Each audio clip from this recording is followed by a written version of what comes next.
समाजसेवी आश्रिता तरई पक्षर अनुष्ठित है रक्तदान शिविर। समाजसेवी आश्रिता तरई पक्षर एक रक्तदान शिविर मेडिकल परिसर रक्त भंडार ठारे अनुष्ठित हो जाइए। बस्ता विधायिका सुभाषिनी जेना मुख्य अतिथि भाव जोगदे यह रक्तदान शिविर को उद्घाटन करने सहित रक्तदाता मान को उत्साहित करते। आश्रिता तरईंकर एभली कार्य को विधायिका प्रशंसा करथिले। रक्तदान महत्वदान भौणी आश्रिता को धन्यवाद देवी जे प्रतिवर्ष भली ए वर्ष मध्य रक्तदान शिविर अनुष्ठित करछंती एवं आपण माने देखुथिबे स्वेच्छाकृत भाव में लोक मैंने आसिक ये रक्तदान करुछंती। रक्तर विकल्प नहीं।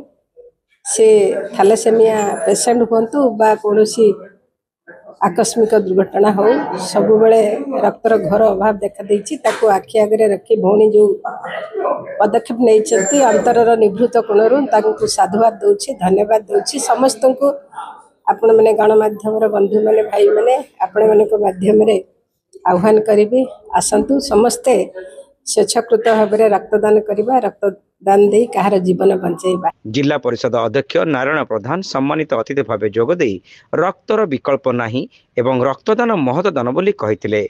एही भली शिविर आयोजन करिथिबारु आयोजक श्रीमती तरई को साधुवाद जणाइथिले। धन्यवाद देवा कथा प्रथम जेतु रक्तदान एक महत्वदान रक्त प्रतिबदल रे आज भी विज्ञान एते आगे ता प्रतिबदल रे आमे रक्त प्रतिबदल तैयारी करि पारिना। तेणु जाहु से भौणी जो कार्यक्रम करुँच आज रक्तदान शिविर तांको धन्यवाद देवा संगे संगे प्रतिटी जो व्यक्ति रक्तदान दौरान से अशेष अशेष धन्यवाद जे कि जीवन बचाऊ चेष्टा कर कार्यक्रम को स्वागत योग्य एवं आहरी आगामी दिन में प्रभु जगन्नाथ प्रार्थना करूँ कार्यक्रम करूँ एवं लोकों सेवार सब रुहतु। रश्मिरेखा देव, कवि प्रशांत दास, अभय दास, युवनेता विक्रम पंडा, बरदा प्रसन्न पट्टनायक, साइरुल हक, असित दास, सिमन दास महापात्र, संदीप्त दास, ऋतिक नायक, भारत भूषण दास, पिंटू पोदार, राजेंद्र दास, सत्येंद्र दास, जीवन संग्राम मिश्र, लंबोधर बेहरा, संजय सेठी, दिलदार हुसैन प्रमुखों समेत बहु विशिष्ट व्यक्ति माने एही शिविर रे जोगदे आश्रित तरई एही भली कार्यक्रम आयोजन करिथिबारु तांको प्रशंसा करबा सहित एही भली कार्यक्रम अन्य मन को प्रेरणा देव बोली समाने कहिथिले। रक्तदान कोनोसी विकल्प नहीं। आम समस्त जानिछु अभावन काल रक्तदान महत्दान जो आश्रिता तरई महोदया जो भाव निरंतर भाव खाली थरे नुहे वर्ष 15 थर 12 थर जो रक्तदान शिविर आयोजन करुँचो जेते प्रशंसा कले भी कम हम। जड़े युव बयसर समाजसेवा मनोबल थिबा महिला बालेश्वर शहर को रक्तदान क्षेत्र में एक नुआ अध्याय सृष्टि करने जो से प्रयास करुँच प्रशंसनीय एवं बालेश्वर शहरवासी समस्ते तांको सांगरे रहिबार आवश्यकता अछि कि आम जानिचु बेले बेले मध्य एमती सिचुएसन होइछि रक्त भंडार रे जे रक्त पाई जीवन मध्य जाइछि कोनो गोटिए नारा रहू जे रक्त बिना काहाकू मरिबा को दबुनी।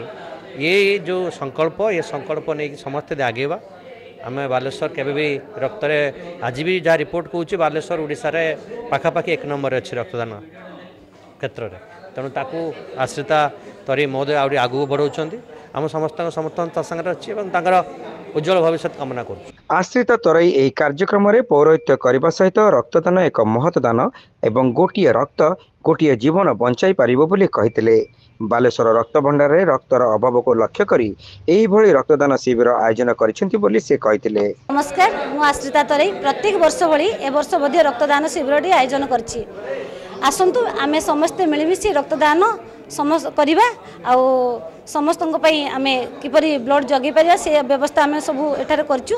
जेमती हमर ए हॉस्पिटल आपण माने जानचंती विभिन्न प्रकार पेशेंट आछंती से पेशेंट मन को आम किपरि रक्तदान करिकि तांको जीवन को बंचाई पारिबा से उद्देश्य नै कि मु आज रक्त शिविर आयोजन करछि। आ बहुत रक्तदाता माने मध्य आछंती एटा को बहुत बहुत धन्यवाद। से माने आसिकि रक्तदान करचंती।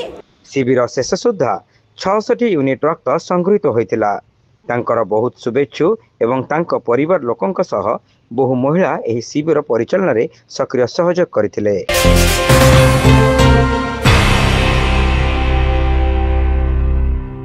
सेंटगन college of nursing and paramedicals रे एडमिशन चलीछि। बीएससी नर्सिंग जीएनएम कोर्स पई जोगाजोग करंतु saint John college of nursing and paramedicals mission compound Baleshwar.